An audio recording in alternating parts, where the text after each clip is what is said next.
What's the coolest feedback you've ever received? That it literally changes people's lives, and I'm humbled to say that I get that pretty frequently. It's really cool. Tanya Zuckerbrot, founder of F Factor. You ready to answer some questions? Ready. Eat carbs, dine out, drink alcohol, work out less. Who writes your copy? I do. What's the difference between building a fad and a brand? A fad is going to be hot in the moment, so it can be disruptive, but just for disruption's sake. If you want it to have legs, it needs to be based on something factual like science. Did you study the diet health business before you jumped into it? The business. I had no business background, which is why it took me so long to get here. What's your male to female split? It's pretty close. It's pretty 50-50, which is unique for the weight loss industry. Typically it skews like towards one sex or the other, but we're pretty gender neutral. What do you think of keto? It's effective. My question to people who follow it is it sustainable? Because even if you are getting benefits from it, anything you do temporarily, so are the byproducts. Could you ever see yourself selling F Factor? Yes. Why isn't everyone on F Factor? They just don't know about it yet. How do you decide to start a diet? It's a personal decision, and sometimes it comes from a comment from someone else, or sometimes you see a picture of yourself, or maybe it's a doctor's recommendation, but the will has to come from within. How do you decide to pivot from practitioner to business owner? It's something that you don't decide. It is a byproduct of necessity. So you were literally couldn't take enough people, and so you had to scale with a platform? I think I was in the service industry first because my passion is to help others. And as I recognized the value of the brand, it became a business rather than just a service. What's next for you? Continue to scale. We're pretty well known on the East Coast, and I'd like the company to have greater national recognition for the sole goal of just helping more people to look and feel their best. Do you practice what you preach 100% of the time? I think that's the beauty of F Factor, is that you don't have to practice 100% of the time. It's a lifestyle where there's a philosophy that you embrace, that you are making smart choices that honor your intentions to look and feel your best, but you have the opportunity to have mindful indulgences. So I guess with that being said, I do practice it. How much of where you are right now is something you had visualized? All of it, and I especially see the end game. I'm not where I thought I would be, though, as far as my time frame. I'm still a little bit behind, but I see the future as bright, and I'm getting closer. What's your social media strategy? Authenticity. The biggest game changer for me was Instagram switching from just a feed to the stories, and through the stories I've been able to share, and some people would say maybe even overshare my life, because I do walk the walk and talk the talk, and by being able to showcase my life so authentically, people really understand that F Factor is something that you can do with your family, your friends, during travel. So I think it let people into the brand, and they realize this is easier than it may seem. When did you come up with the name? I can't take credit for the name. The publishers gave me the name. I sold the program called the F-Word Diet to the publishers, and they thought that it was too salacious. So the publisher changed it to F Factor, which I fought hard against. But looking back, one of my favorite sayings is rejection is God's protection, and it worked because I think F Factor is just a stronger name now. When did you have your breakout moment?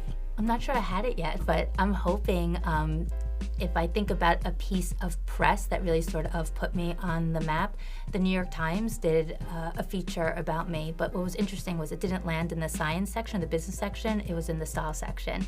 And that makes me smile, and it gives me a lot of pride and joy, because when you were to question, like, how is F Factor different than the billion-dollar brands that you're competing against, and we know who they are, I wanted F Factor to be more lifestyle-driven. I wanted to cater it to a younger millennial audience that was fashion-forward, and it was very lifestyle-driven. So that piece of press, like, blew up F Factor. How many people fail F Factor? I think it's really low. I mean, we brag that we have like a 99% success rate, but it's really based on the individual's discipline and drive. What platform do you feel you're under-leveraging? I feel that our digital presence could be greatly improved. Like, our app needs a lot of improvement.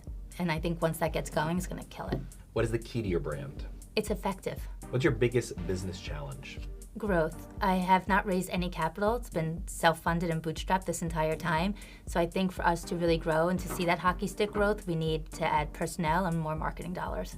Who are the key partners or hires that helped you go from successful dietitian to successful company and brand? My chief operating officer, his name's Peter Costello, and it took me 15 years to find him. If you could have one magical power, what would it be? To be in two places at once. If someone said, I want to be you, what would be the first thing you'd tell them? Don't do it. Whose career do you model your own after? Oh, you caught me there. It's so crazy, I've never thought of that. What do you love about yourself? My teeth, my humor, my resiliency. What is a piece of advice you live by? When you take care of the needs of others, God takes care of your needs. Who is one person you'd love to have coffee with, dead or alive? My grandma Claire, she passed. How do you make sure F Factor lives on without you? By calling it F Factor, not Tanya Zuckerbrot Nutrition. The brand is bigger than me. Can someone healthily be on F Factor indefinitely? Yes, I am a perfect example of that. I've been on F Factor for 20 years. It's not just about weight loss, it's about weight management and improving your health. What's the coolest feedback you've ever received? That it literally changes people's lives, and I'm humbled to say that I get that pretty frequently. It's really cool. Does the packaging of your food even matter as long as it says F Factor? Yes, because people eat with their eyes first, whether it's in a restaurant or pulling something off a shelf. So I'm very visual. I'm a Libra, so aesthetics, mean a lot to me, which is why even the brand has sort of that like fashion-forward feel. What are the key indicators you look for to determine the health of your business? Growth and engagement on social media. If you had one marketing dollar to spend, where would you spend it? On sampling, because once you taste these products, you're in. Are you lucky? I think I work my ass off. A little luck, I'm sure, never hurt, but I believe more in God's blessings than luck. What does Sunday look like to you? Really just relaxing, just trying to spend time with my family. I feel really overstimulated all the time, so it's my day just really to shut down. What's been the biggest moment in the company's history? The launch of products. It's really where we went from a service business into a consumer packaged good business, and our reach really expanded. What was the hardest thing you had to learn on the job? To hire with my head instead of my heart. I hired a lot of people because I liked them and I could picture, going for cocktails after work with them, and didn't do a great job checking references or understanding if they really were right for the position. What brands do you look up to? I look at brands that took something sort of traditional and made it sexier. Like Chobani did a great job with yogurt. Equinox did a great job with working out. What's the worst feedback you've ever gotten? Taste is subjective. You can't please everyone. So sometimes people just don't like the product the way it tastes. How will you know you've made it? Certain days I feel that I already made it, because if my goal in life was to make the world a better place and inspire people to be their best selves, then I've made it. If it's about exit, then when I get acquired. What do you hate about yourself? I have to do better at interrupting people. I think I talk over people sometimes. So that's a bad habit. What makes you special? My heart. What keeps you up at night? Not being enough. How has the marketplace changed since you launched? People don't want to diet anymore. Dieting feels punitive. It's what your mother did, what your grandmother did. People just want to be healthy, but people also don't want to be overweight.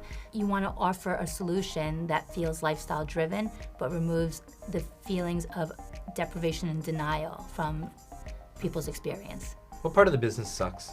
I care so much about every client, about every customer, and I'm such a people pleaser. If I had thicker skin, I could be more indifferent about it. So I guess, if just worrying about people's experience. PR or influencers? Both. If you had to choose. Influencers. Who do you consider your competition? No one. I recognize that there are billion-dollar brands in my space that I have complete reverence for, but we're speaking to different audiences. Favorite 3 Instagram accounts that aren't people? Betches, The Fat Jewish, and inspirational quotes. Tanya Zuckerbrot, founder of F Factor, thank you so much for being here. Thank you. I'm Ian Wishingrad, and I'll see you next time on I'm With the Brand.